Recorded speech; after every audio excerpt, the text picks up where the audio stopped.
7 out of there. Player 2 calls. Right, a call. Player 3 calls. It's interesting. He's raising with Jack 4 off, but he's just limping in with Ace 3. Check. Check. 3 players to the flop this time.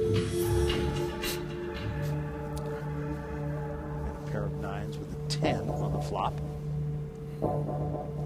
2,000. Player 5 bets 2,000. Player 6 calls. I like this bet by Tanner. There was no raise pre-flop. He's got ace high. He figures somebody limping in might have been limping with 6-7, 5-4, and he figures to have the best hand. And it was good enough. And Tanner will take this one down. This game continues as we take a look at how we stand right now. Del Rada has taken over the chip lead from Amy Anderson. Everybody else below where they started. Gord Wright's on a short stack at 33,000. Not a serious problem. Ray Mahar really hasn't had much chance to get into it. He's a guy who likes to have a lot of conversation at the table, and he learned it all as a strategy from his own profession. I've been in law enforcement for 15 years. Part of that law enforcement was I was a hostage negotiator. Part of being a hostage negotiator, you're trained to talk to people. The longer you talk to them, the more you'll learn about them, and that translates to playing cards also. When I play cards, I love to talk the whole time. The more I talk, the better off I am, and the worse off they are. Because in the end, it's going to help take chips away from them. He tells a great story, actually, about one hostage negotiation. There was a guy barricaded. He had a gun, and he said he started talking to him. He was talking to him and talking to him, talked to him all night. Finally, the guy fell asleep. They just went in and arrested him. Well, that would work. He just needs to talk his opponents to sleep. So far, he's not been able to do that, and he hasn't been doing much talking. But, you know, and we've talked about this, Mike, there's a lot for these players to consider. I mean, there is an audience out there, even though they can't see it. There's music. The lights keep changing. You look at the backgrounds there. It'll change from blue to red. And it could be real. There's a lot to think about, a lot going on. This isn't your home game poker here. You got cameras. You got the lights. Those are the first time you're under those lights. It's definitely an emotional experience. Mahar takes down that hand, and it was basically the blinds, but he will take it.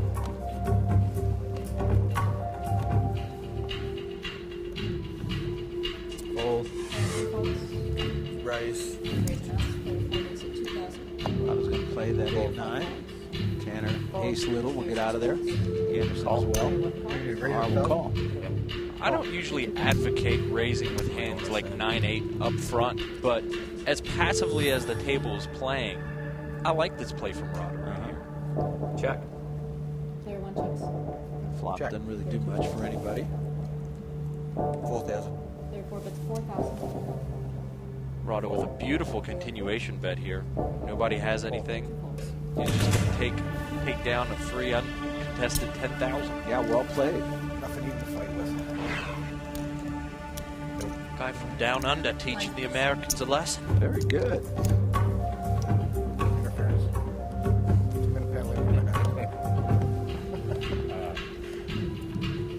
Fold. Player 1 calls.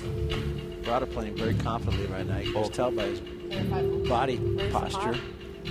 Anderson 4,000. will raise the pot with a pair of 6s. Fold. She's in position here. She just wants to take down these antes here. Although she's up against 4-2 and 3-2. So Anderson will take that one down too. She's been playing very aggressively and doing very well. Cole Bob is her screen name. It's named for her son. She tells us that Las Vegas is the site of one of her fondest memories. This is my first time back in Vegas since my honeymoon. We had a great time. We gambled. We saw tons of things. I always wanted to come back. But we had a son about 3 years ago. His name is Cole. And we've been pretty busy. I just never really thought I'd come back. And here I am. If I would win, my son will have the best Christmas ever. And there's Shane, her husband, in the audience, and rooting home his wife, and his wife's doing a pretty darn good job so far. Got to be proud of that.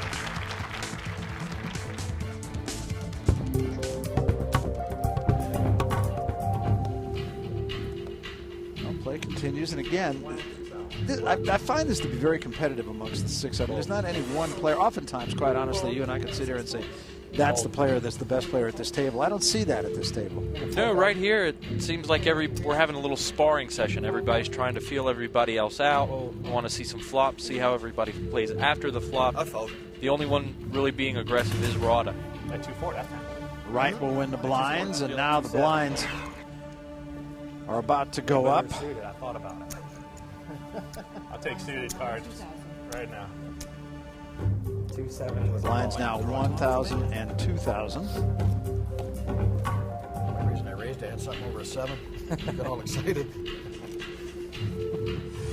Fold. 3 to 6 folds.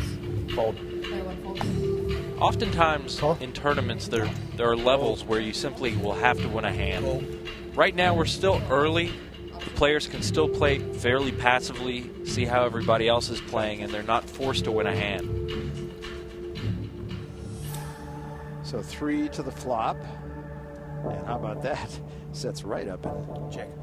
nice position. Open-ended straight draw. Check. Player 5 checks. He needs to be aggressive with this. Once again, we've only had limping into this pot, so nobody has a lot invested. Check. 10 on the turn. Check. Nobody really diving on this. 5,000. Oh, right does. Fold. Player 4 folds. This is a move we like to call the delayed semi-bluff in poker. He might get his opponents out by betting, but even if he doesn't, he still has back outs with the ace or the 9. I thought he played that pretty well. He sensed a little bit of weakness and he jumped on it, and with it he took the pot down. We're coming back to the poker dome after this.